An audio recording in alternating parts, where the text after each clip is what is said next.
Ok, on s'est beaucoup battu pour un projet.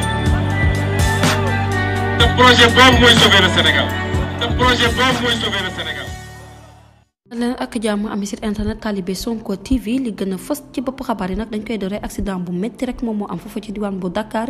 ab oto nag moo daal di renversé wu ci côté Petit Mbao nag jëm Tëngéej waaye nag bilan ba jamono ji am na benn nit bu ci ñàkk bakkanam juróom-ñaar ci ñoom rek jëlee ci ay gaañu-gaañu yu métti métti bu ñu jógee ko foofu nag dañuy addu rek wutali nag ci diggante kii di Macky Sall nag ak Barthélémy Dias bu ñu sukkandikoo ci sunu nattangooy Dakar Matin bu nekkoon say daal mën nañu wax ne ma nga ca diggante tas ndax kii di Barthélémy Dias nag jamono ji ma ngay accusé bu baax Cour suprême bi nga xamante ne rek dafa taxaw tem rek ngir jëlee ko ci bopp mairie bi nga xamante ne foofu la nekk war a rek mu daal di yee dossier kii di Ndiaga Diouf ñu fàttali leen ni ki altine 1er mai bee ñu génn rek ci ab occasion bi ñu doon amal forum mondial nag sur l'économie solidaire kii di Macky Sall dafa yëkkati woon ay kaddu rek jagle ko Barthélémy Dias lam ko daal di xam ne rek moo di nag wax naa ne sa papa liggéeykat la kon nag yow dangaa war a liggéey bu baax ba salle bi ñëpp rek commencé reetaan mbir mu nu mel nag juróon seen diggante ak jegeñaal ak jege lool kii di Barthélémy Dias ak Macky Sall jamono ji nag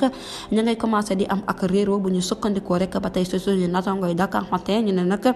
mbir mu nu mel dara waralu ko rek lu dul nag dossier bi nga xamante ne rek moom moo ñeel génn nag àdduna Ndiaga Diouf ginnaaw bu ñu ko namee yóbbuwaat foofu ca kanam Cour suprême ñu fàttali leen nag jamono ji ñuy wax ak yéen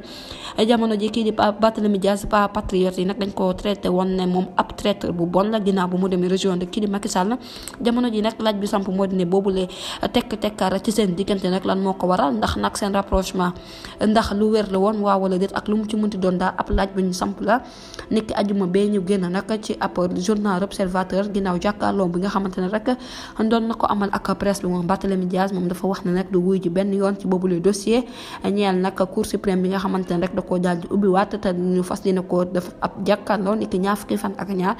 ci weeru décembre timing bu nu mel nag contexte bu nu mel day déranger lool wala rek diggante kii di Barthélémy Dias ak Macky Sall daanaka daal neexootul wax na nag bu ñu seetee ba seet rek mbir mu nu mel du lenn rek du éliminer kii di Barthélémy Dias nag lañ fas yéene def ba noppi rek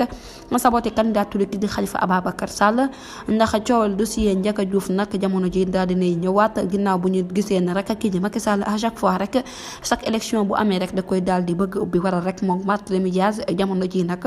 jaaratuñu taal benn yoon bu ñu sukkandikoo ci sunu nattangooy Dakar Matin jërë ngeen jëf ci teewlu bi bu leen fàttee abonné bés cloche de notification ngir amaat yeneen info. Ok, on s'est beaucoup battu pour un projet. Le projet boobu mooy sauver le Sénégal. Le projet boobu mooy sauver le Sénégal.